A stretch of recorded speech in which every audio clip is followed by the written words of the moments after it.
It had always been a statement of intent for General Heinz Guderian that a fully balanced and truly effective armoured division must have its own organic, fully tracked, self-propelled artillery, able to maintain the same rate of advance as the panzers and be immediately to hand to give fire support when needed. That Guderian's notion could have been given reality in the period of German rearmament during the 1930s was a pipe dream. While subtle and sophisticated propaganda fed to audiences at home and abroad fostered the image of an immensely powerful Third Reich, the reality was that the rearmament program was very broad but had little depth. Adolf Hitler wanted war, but he had no intention of submitting Germany to a repeat of the debilitating conflict that had led her to defeat in the Great War. Even the rearmament program as it stood was financed at a much lower level than was propagandized by Hitler, and few were aware of the real economic strains it was causing the German economy even before the war began. When war came, Hitler wanted it to be short and sharp. The conflict that broke out on the 1st of September 1939 saw Germany ill-prepared for anything but a very short war. Certainly the Panzer Arm was nowhere near ready to embark on a major conflict.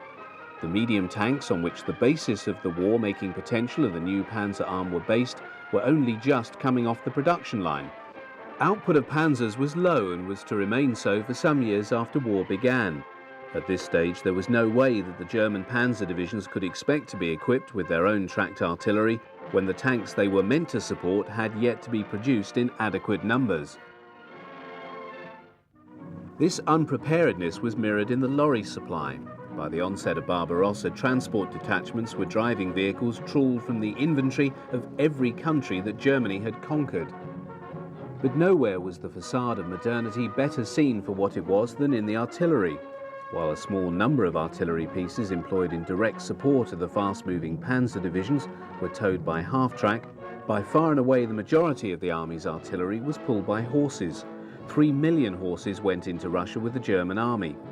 Equine sinew and muscle underpinned the great advances into the Soviet hinterland in the opening phase of Barbarossa. The scene of miles of horse-drawn columns moving eastwards could have been taken from a snap of German forces doing the same when marching deep into Russia in 1918. Although the German economy was to undertake remarkable expansion in the years ahead and provide self-propelled weapons in large numbers, Guderian never got them in the quantity he deemed necessary.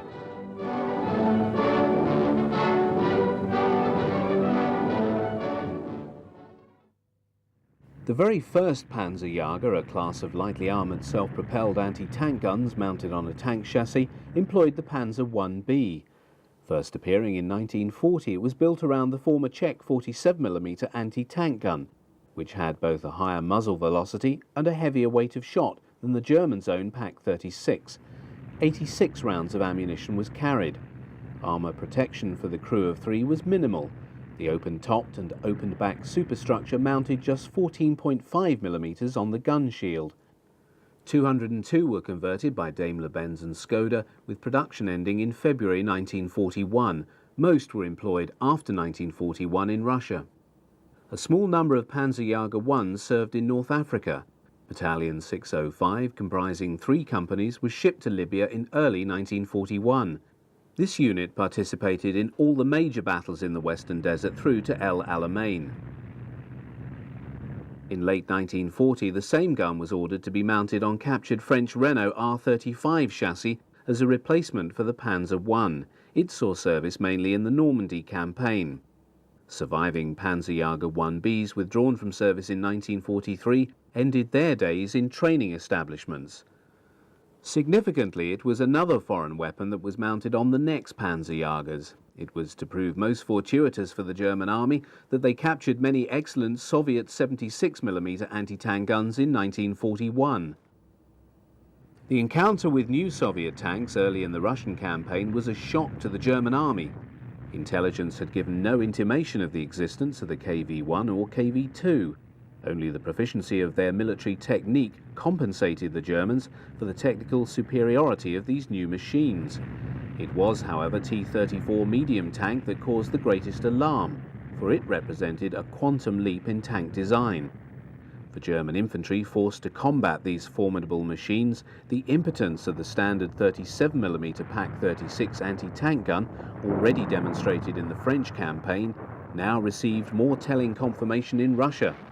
Even at point-blank range, the armor-piercing shot from the weapon just bounced off the thick armor of these Soviet monsters. Nor did the 50mm Pak-38, introduced in small numbers just prior to Barbarossa, fare much better. Only at close range could this weapon penetrate the armor of these Soviet tanks. The Germans turned to the 76mm M1936 and 1939 field guns captured in such vast numbers since June 1941.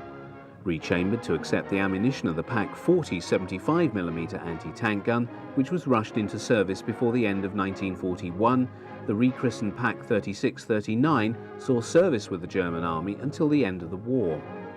The prototype Panzerjäger 38T emerged as early as December 1941. So great was the need to field a self-propelled gun that could take on the powerful Soviet types. The Pak-36-39 was a formidable anti-tank weapon. Although production of the vulnerable Panzer 38T battle tank ended in 1942, its chassis was manufactured as a self-propelled mount for anti-tank and artillery weapons until 1945. The availability of the Panzer II-D and E variants in late 1941 also led to their being earmarked for conversion to mount the 76mm anti-tank gun.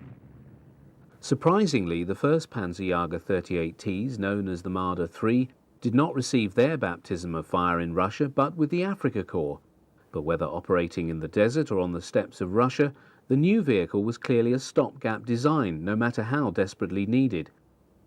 While the gun was able to penetrate up to 55mm of armour out to 2,000 metres, this Marder was handicapped by its high silhouette. While in Russia crews could attempt to hide their machine and lie in wait for the enemy before firing, in a desert devoid of cover this was more difficult. Protection was very weak, the gun shield offering a maximum of just 15mm of armour, making the crew quite vulnerable to direct enemy fire as well as shrapnel from shells exploding near to the vehicle. Even so, 363 were produced by BMM of Prague.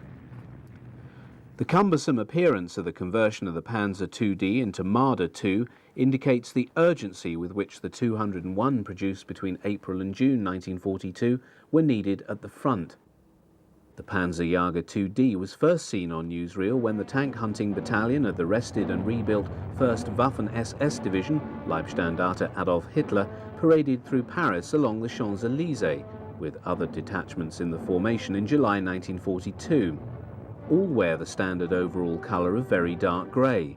Taking the salute was Field Marshal Gerd von Rundstedt, Commander-in-Chief of Army Group West. Most of the 150 machines completed by May 1942 went to the Eastern Front for service with the Panzer and Panzer Grenadier divisions committed to the German offensive in southern Russia. While the 76mm gun gave a good account of itself, the Marder II also suffered from the same problem as the Marder III of a high silhouette. A firepower demonstration of the Panzerjäger II-D was given to Reichsmarschall Hermann Göring when he visited the training unit of the tank hunting battalion of the division named after him in April 1943. Just 2 months later, 10,000 troops of the division were to surrender when the Axis bridgehead in Tunisia fell to the Allies. Development of the 75mm Pak-40 had been slow, even though contracts for the new anti-tank gun had been issued in 1939. The appearance of new Soviet armour had ended the complacency. An accelerated program led to Rheinmetall Borsig producing the first Pak-40s for service by the end of 1941. The Pak-40 was an excellent weapon. Its low profile allowed its gun crew to maximise advantage of the penetrative power of its armour-piercing shot and range. It could cut through 100mm of armour sloped at 30 degrees at a range of 500 metres. While the normal rate of fire was 12 rounds per minute, an experienced crew could raise that total. The undoubted effectiveness of the Pak-40 saw it employed as the standard anti-tank gun and as a light artillery piece with the German army until the end of the war. It was also employed on numerous chassis as a self-propelled anti-tank gun.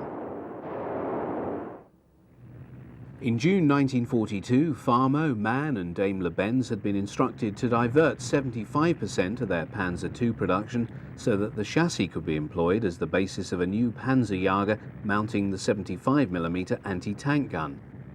The resultant vehicle, designated the Marder II, was manufactured until June 1943, when the decision was taken to turn over production of all Panzer II chassis to building the Vesper self-propelled light howitzer.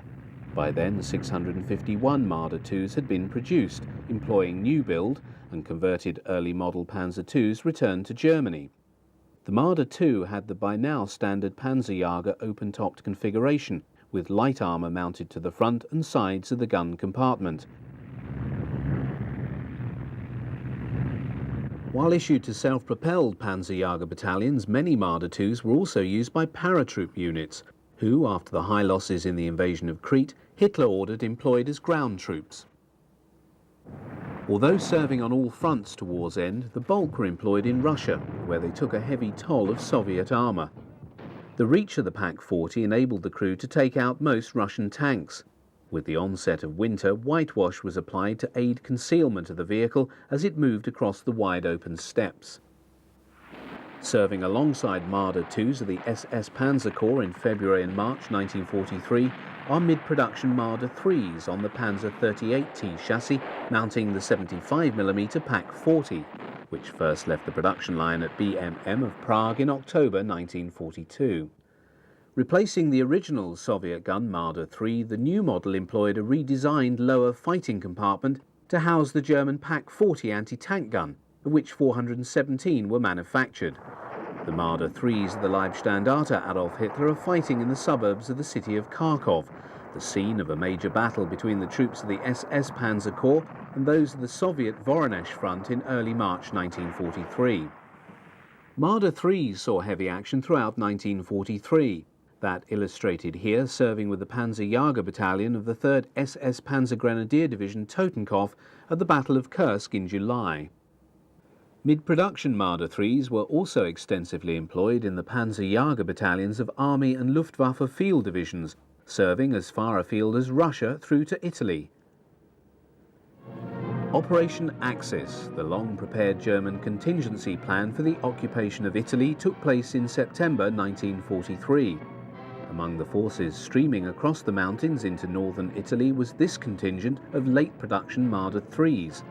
This new model was the consequence of a major reworking of the Panzer 38T chassis, which saw the engine resighted to the centre of the vehicle and the fighting compartment for the Pak-40 moved to the rear. Nearly 1,000 were manufactured by BMM. Self-propelled guns were employed in far greater numbers than tanks by the Germans in the Italian theatre, the mountainous terrain being more suitable to their tactical employment. This is well demonstrated by this film of a late Marder III operating in the vicinity of Monte Cassino in the first half of 1944. Employing the ruins of a bombed-out village, the Marder crawls out of cover on word of approaching targets. Mindful of the ability of pilots to spot tank tracks from the air, these are brushed away by one of the crew.